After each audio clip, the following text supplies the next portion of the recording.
Gihingusgan karon sa City Health Office Tagum ang information dissemination sa matag purok ug barangay ni ining syudad kabahin sa makamatay nga rabies gikan sa mga binuhing hayop. Sumala ni Ray Catherine Apura, kinsa Health Education Officer sa CHO Tagum, nga mahinungdanon gayud nga maipaabot ngadto sa katawhan ang risgo sa maong makamatay nga virus. Pinabuhat din kabahin anang sa mga animal bites, no? So, for the year 2023, wala tay kaso, but for the year 2024, upat ang atong kaso sa rabies.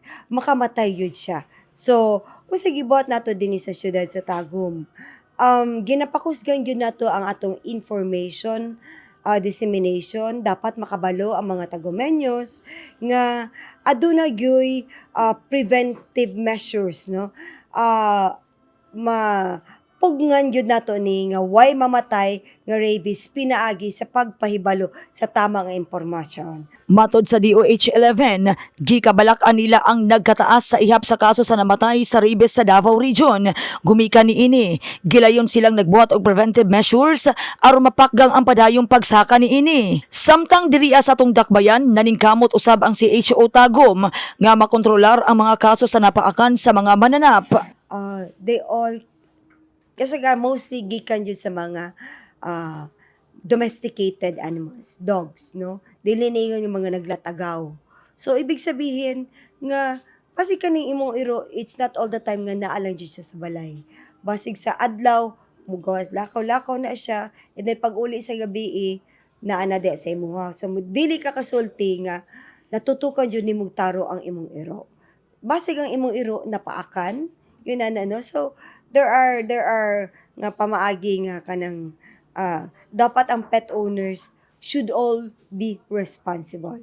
Pag mo yung ganitag responsable, no, kung pwede lang imo jud ng talian lang imong iro jud nga dapat di lang jud sa balay, matutukan bitaw nimo.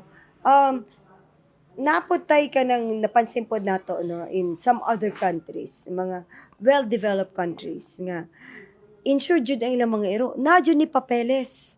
So, nakabakuna, naisakit, tambalan, murag the same with us, no? Ngayon, ana po dapat ang pag-alaga sa mga iro, sa mga pets na to. Be it cat, be it dogs, no?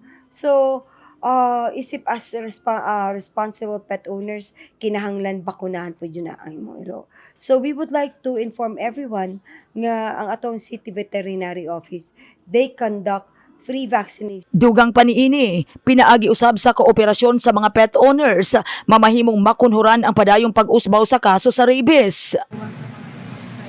Kami ba yung mag-responsible ano pero sa mahitabo. Para sa mga nahitabo sa mo ang makatakas ng tanong mong iro niya. Kana laging makapaat og mga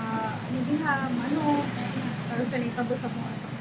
Bisan pa man nagkataas ang kaso sa mga namatay sa rabies sa rehiyon, dako ang pagtuo sa DOH-11 nga makontrolar nila ang makamatay nga virus.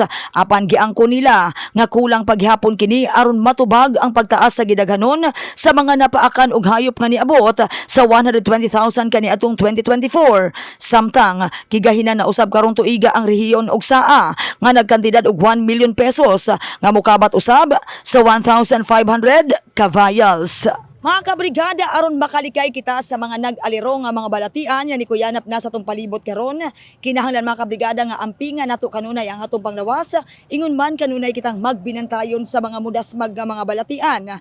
In the heart of changing lives, kini si Brigada Hasmin Antukan, Brigada News.